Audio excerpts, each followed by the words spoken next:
Sedotan kertas kerap dijadikan sebagai alternatif pengganti sedotan berbahan plastik karena dianggap lebih ramah lingkungan. Namun ternyata bahan baku dan cara penggunaan sedotan kertas yang tidak tepat justru dapat berdampak buruk bagi kesehatan.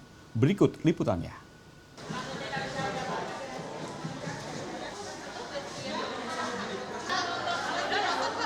Penggunaan sedotan kertas ini memang dipercaya sebagai alternatif pengganti sedotan plastik yang katanya sedotan kertas ini diklaim lebih ramah lingkungan. Nah, tapi ada kontroversi nih, katanya sedotan kertas ini juga ternyata bisa menimbulkan dampak berbahaya bagi kesehatan. Kira-kira apa ya bahaya atau dampaknya buat kesehatan atau tubuh manusia?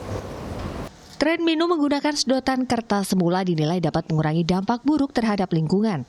Pasalnya dibandingkan dengan plastik, kertas lebih mudah terurai. Pada umumnya, bahan baku sedotan kertas berasal dari serat kayu atau disebut selulosa. Serat ini kemudian diolah menjadi kertas yang nantinya akan digunakan untuk sedotan. Nah, berdasarkan sejumlah penelitian, ternyata penggunaan sedotan kertas juga memiliki resiko pada kesehatan. Resiko ini muncul jika bahan yang digunakan untuk bahan baku pembuatan kertas merupakan hasil dari daur ulang yang mengandung zat kimia berbahaya. Pada sedotan kertas yang baik, warnanya cenderung lebih putih.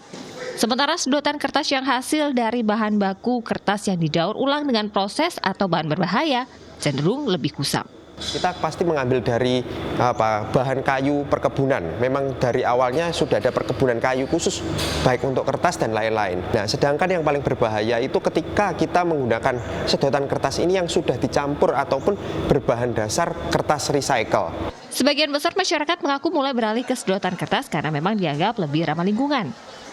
Namun ternyata tidak semua pengguna sedotan kertas tahu loh tentang resiko dari penggunaan sedotan kertas ini. Menurut saya bagus karena itu kan dari daur ulang. Tapi kalau untuk dampak kesehatannya saya kurang tahu.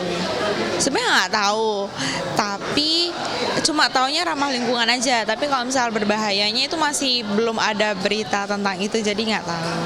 Dari sudut pandang kesehatan yang membuat sedotan kertas menjadi berbahaya jika pada bahan baku pembuatannya terkandung zat kimia yang disebut poli dan perfluoroloalkil atau PFAS. Zat kimia ini biasanya digunakan sebagai bahan baku pembuatan pesawat atau material tertentu dalam laboratorium kimia. Jika tubuh terkontaminasi zat ini terus-menerus, maka akan menimbulkan sejumlah masalah kesehatan. Apalagi saat ini sangat sulit untuk terurai. Beberapa resiko penyakit yang ditimbulkan adalah hipertensi pada ibu hamil, gangguan fungsi hati, masalah imunitas tubuh, hingga penyakit kanker. Ibaratnya benda asing gitu masuk ke tubuh. Benda asing yang masuk ke tubuh itu akan dikenali sebagai sesuatu yang ini nggak biasa di dalam tubuh. Sehingga kemudian akan menimbulkan reaksi-reaksi tertentu yang tidak serta-merta begitu masuk. Misalkan pakai hari ini langsung muncul. Nggak seperti itu. Dia prosesnya akan bertumpuk dan kemudian memicu proses-proses peradangan dalam tubuh. Selama ini memang masyarakat mengenal beberapa jenis sedotan mulai dari yang berbahan plastik, kertas, hingga logam atau stainless steel. Sejauh ini sedotan yang penggunaannya lebih dianjurkan oleh pakar kesehatan karena minim risikonya adalah berbahan logam atau stainless. Namun yang harus diperhatikan ketika menggunakan sedotan berbahan logam, kebersihan sedotan harus benar-benar dijaga. Salah satunya adalah mencuci bersih sedotan sebelum dan setelah penggunaan. Gia Clarissa, Didin Iswandani, Surabaya, Jawa Timur.